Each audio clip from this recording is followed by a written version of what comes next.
అంటే అనుసంధానం చేసుకుని ఓబీసీ అక్కడ కేంద్రంలో ఉన్న మంత్రిత్వ శాఖ రాష్ట్రంలో ఉండే మంత్రిత్వ శాఖలు కలిసి పనిచేస్తే మరింత మేలు చేయవచ్చు, ఓబీసీ మంత్రిత్వ శాఖ పెట్టండి అని మొట్టమొదటిసారిగా భారతదేశంలో మరి ఒక కేంద్ర మంత్రిగా ప్రధానమంత్రి గారి దృష్టికి తీసుకుపోయిన నాయకుడు మా నాయకుడు కేసీఆర్ గారు అనే మాట నేను మీకు గుర్తు చేస్తా ఉన్నాను అధ్యక్ష.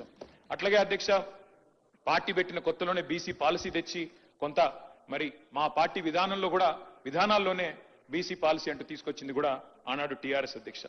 రాష్ట్రం ఏర్పడ్డది అధ్యక్ష. చాలా మంది పెద్దలు చెప్తా ఉంటారు కేసీఆర్ గారి నాయకత్వంలో ప్రజా ఉద్యమం నిర్మాణం జరిగింది, అందులో అందరం కూడా పాల్గొన్నాం, ఈ హౌస్ లో ఉన్న వాళ్ళలో కూడా చాలా మంది ఉన్నాం.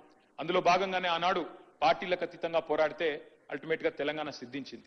తెలంగాణ వచ్చిన తర్వాత అధ్యక్ష 2014లో మొట్టమొదటిసారి ఇక్కడ శాసనసభ కొలువు తీరిన తర్వాత తమరు కూర్చున్న స్థానంలో అధ్యక్ష అక్కడ కూర్చున్నది సిరికొండ మధుసూనాచారి గారు, బలహీన వర్గాల బిడ్డ స్పీకర్ గా ఇక్కడ, కౌన్సిల్లో శ్రీ కనకమామిడి స్వామి గౌడ్ గారు, అక్కడ చైర్మన్ గా స్వామి గౌడ్ గారు, ఇక్కడ మొట్టమొదటి స్పీకర్ గా మరి మధుసూనాచారి గారిని కూడా చేసుకున్నది ఆనాడు టీఆర్ఎస్ ప్రభుత్వం అధ్యక్ష.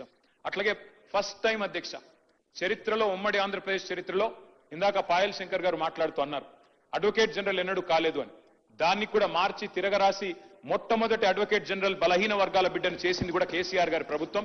బిఎస్ ప్రసాద్ గారు వారిని ఆనాడు మొట్టమొదటి ఏజీగా నియమించింది కూడా కేసీఆర్ గారి ప్రభుత్వం అధ్యక్ష.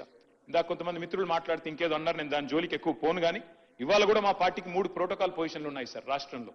ఒకటి శాసనసభలో ప్రతిపక్ష నాయకుడిగా కేసీఆర్ గారు ఉన్నారు, అక్కడ శాసన మండలిలో ప్రతిపక్ష నాయకుడిగా మధుసూనాచారి గారు ఉన్నారు, అట్లాగే శాసన మండలిలో డిప్యూటీ చైర్మన్ గా బండా ప్రకాష్ గారు ఉన్నారు. అంటే 3 ప్రోటోకాల్ పొజిషన్స్ ఉంటే అందులో 2 బీసీ బిడ్డలకిచ్చి మా పార్టీ నిబద్ధతను చాటుకున్నామనే మాట కూడా నేను వారికి విజ్ఞప్తి చేస్తా ఉన్నాను అధ్యక్ష.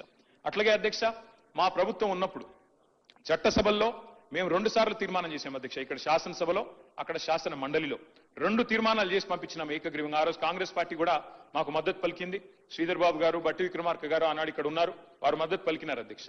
ఒక తీర్మానం ఏం చేసినాం అధ్యక్ష, మేము సెన్సస్ తో పాటు 2021లో చేయబోయే సెన్సస్ తో పాటు జనగణనతో పాటు కులగణన కూడా చేయండి అని మొట్టమొదటిసారి రాహుల్ గాంధీ గారు మాట్లాడే కంటే ముందే కులగణన గురించి మాట్లాడిన మొట్టమొదటి ప్రభుత్వం తెలంగాణ ప్రభుత్వం ఆనాడు కేసీఆర్ గారి నాయకత్వంలోనే మాట కూడా నేను గుర్తు చేస్తా ఉన్నాను. తీర్మానం కూడా మీ రికార్డులో ఉంటుంది సార్.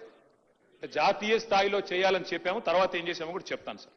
అట్లాగే చట్టసభల్లో కూడా రిజర్వేషన్లు ఇవ్వండి బలహీన వర్గాలకి, శాసనసభలో అదే విధంగా శాసన మండలిలో పార్లమెంట్ లో కూడా ఓబీసీ రిజర్వేషన్లు తెండి అని చెప్పి కూడా మరొక తీర్మానం కూడా చేసి ఇదే హౌస్ నుండి మనం పంపించాము. కాపీలు ఎల్ఏ మినిస్టర్ గారి దగ్గర కూడా ఉంటాయి అధ్యక్ష, సెక్రటరీ గారి దగ్గర ఉంటాయి, కావాలంటే చూసుకోవచ్చు అధ్యక్ష.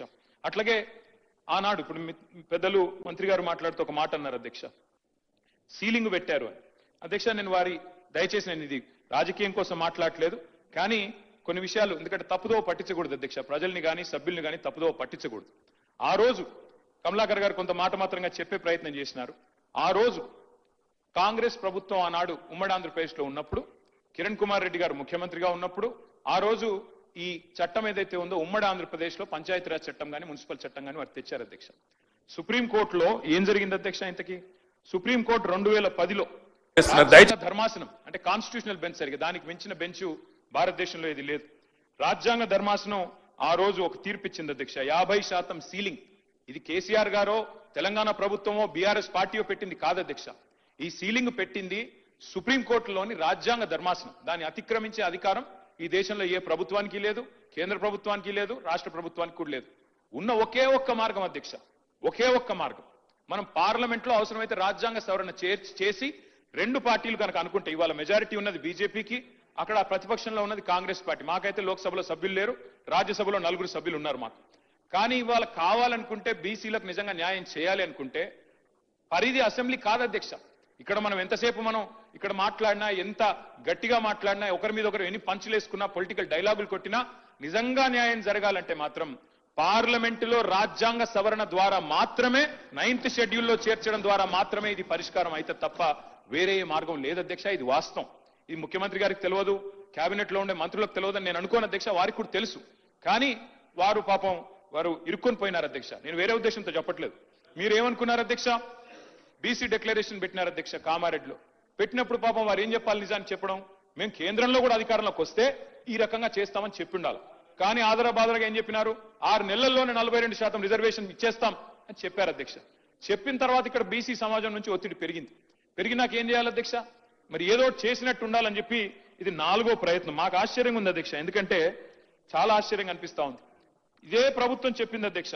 ఏం చెప్పారు మీరు? మొదటిసారి మేము రాజ్యాంగబద్ధంగా సాధిస్తామని మొదటిసారి చెప్పారు, ఒకసారి చెప్పారు. తర్వాత ఆర్డినెన్స్ ద్వారా వస్తామని ఇంకోసారి చెప్పారు. మరొకసారి పార్టీ పరంగా అన్నారు. ఇంకోసారి రాహుల్ గాంధీ గారు ప్రధానమంత్రి అయిన తర్వాత ఇస్తామన్నారు. మళ్ళీ ఈ రోజు మళ్ళీ బిల్ తెస్తా ఉన్నారు. అంటే ఒకటే పీన్గులం తినేటోడు పోయిందంటే పీన్గలు తినేటోడు వచ్చిండని వాళ్ళు పోయారు, వాళ్ళతో పాటు పీన్గలం తినేటోళ్ళు వచ్చారు అధ్యక్ష. నేను హరీష్ రావు గారికి ఇంకా స్పష్టంగా చెప్పదలుచుకున్న అధ్యక్ష, ఇంకా కూడా వారు మొండి వాదన మంకు పట్టు వదులుతలేరు అధ్యక్ష. ఇదే కమిషన్ లో క్లియర్ గా పేజీ నెంబర్ 62, 63లో వారు చదువుకో. పేజీ నెంబర్ 34 లో ఏం చెప్పిండ్రు అధ్యక్ష?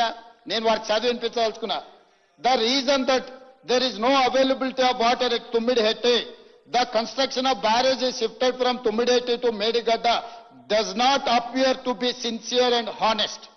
Ade line lo, it has to be held that the government of Telangana has not exercised due diligence and propriety in deciding to shift the location of barrage from Tummidihette to Medigadda. This is page number 34. Page number 62, 63 la. ఎందుకనంటే వారు మరి report చదివి ఎవరు చదవారనుకుంటారో, చదివినా ఎవరిని చెప్పనీయకుండా అల్లరి చేస్తామనుకుంటారో నాకు తెలియదు.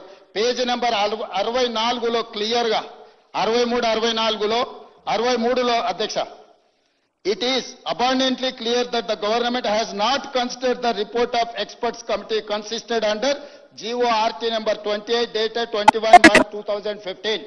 అంటే వీళ్ళు నియమించిన రిటైర్డ్ ఇంజనీర్స్ కమిటీ ఇచ్చిన రిపోర్ట్ను వీళ్ళు ఎక్కడ కూడా పట్టించుకోలేదని చెప్పడమే కాకుండా, thus by suppressing this report they facilitated to construct barrage at Medigadda and they indulged in this malicious act at the cost of huge public money and putting the economy of the state at stake. అంటే దురుద్దేశపూర్వకంగా రాష్ట్ర ప్రభుత్వం యొక్క ఖజానాను వీళ్ళు కొల్లగొట్టిండ్రని చెప్పిండు. అదే కాకుండా ఏమన్నాడు అధ్యక్ష? the omission to consider the report of the experts committee cannot be inadvertent of or accidental also for the reason of the PowerPoint presentation made by the then Chief Minister on 31/3/2016 to the Assembly on the irrigation project of the state. వీరి గురించి 65వ పేజీలో ఒక మాట చెప్పిండు అధ్యక్ష, చాలా మంచి మాట చెప్పిండు. తెలంగాణలో సామెత ఉంది, సౌ బక్నా ఎక్ లిఖ్నా అని. ఏం చెప్పిండు అధ్యక్ష? Shri T. Harish Rao has not denied in his evidence the submission of the report by expert committee on 7/4/2015 to the government. Commission Harish Rao గారిని ఎగ్జామిన్ చేసి ప్రశ్నించినప్పుడు ఈ ఎక్స్పర్ట్ కమిటీ రిపోర్ట్ మీద మాట్లాడినప్పుడు ఏమన్నాడు అధ్యక్ష? హరీష్ రావు గారు కూడా వినాలి, అదేవిధంగా రామారావు గారు కూడా వినాలి. మీ బావగారు లోపల ఏం చెప్పొచ్చారో ఇక్కడ ఉన్నది. Shri T Harish Rao has not denied in his evidence the submission of the report by expert committee on 7/4/2015 to the government. స్పష్టంగా హరీష్ రావు గారు కూడా ఈ నివేదిక ఇచ్చారు, ఈ నివేదిక వచ్చింది. కానీ మా మామ, మా బావమర్ది గారు ఈ దోపిడీకి పాల్పడాలని చేసి నేనేం చేయలేను అని నిస్సహాయతను పరోక్షంగా ఒప్పుకున్నాడని కమిషన్ రాసింది అధ్యక్ష. అందుకే వారు ఆందోళన చెందుతున్నారు, ఆతృతగా ఉన్నాడు ఈ రిపోర్ట్ చర్చ జరగొద్దని. ఎట్లా జరగదు అధ్యక్ష? ఇంత పెద్ద 665 పేజీల రిపోర్టు వీళ్ళ గొప్పతనం గురించి, భారతం, రామాయణం అవే ఇన్ని పేజీలలో ఉంటాయి అధ్యక్ష. ఇంకా మిగిలింది వీళ్ళ కథనే, కాళేశ్వరం కథలే 665 పేజీల రిపోర్టు ఉంది అధ్యక్ష. హరీష్ రావు గారు, మీరు ఎంత అబద్ధాలు చెప్పాలని ప్రయత్నం చేస్తే అంత నిజాలు బయటకు వస్తాయి, చర్చకు వస్తాయి. దయచేసి సింపుల్ పదాలలో ఏ విధమైన విచారణ ముందుకు వెళ్తే బాగుంటుందో అన్ని రకాల అభిప్రాయాలు తీసుకున్న తర్వాతనే ఘోష్ కమిషన్ ఒక రిపోర్ట్ ఇచ్చింది. దీని మీద ఏ రకమైన విచారణకి వెళ్దామో మీరు సూచన చేస్తే బాగుంటుందని నా విజ్ఞప్తి చేస్తున్నా.